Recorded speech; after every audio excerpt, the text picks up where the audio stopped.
માતા છે ગુજરાતની ધરતી, વતનની એ માટી છે. માતા છે ગુજરાતની ધરતી, વતનની એ માટી છે. એ માટીમાં મૂળ છે મારા, ભાષા મારી ગુજરાતી છે. ભાષા મારી ગુજરાતી છે. આપણે એને સાચવી જાણીએ, આપણને સાચવતીએ. આપણે એને સાચવી જાણીએ, આપણને સાચવતીએ. ધૂળ નથી છે કુળ આપણું, ભાષા મારી ગુજરાતી છે.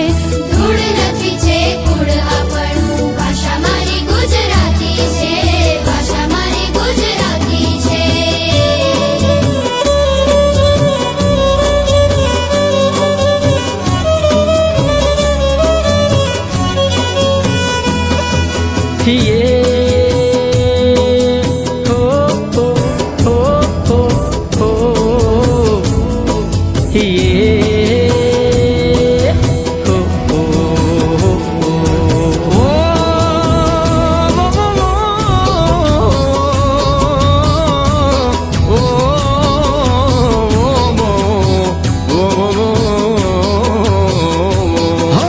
મીઠા બોલા ગુજરાતી અમે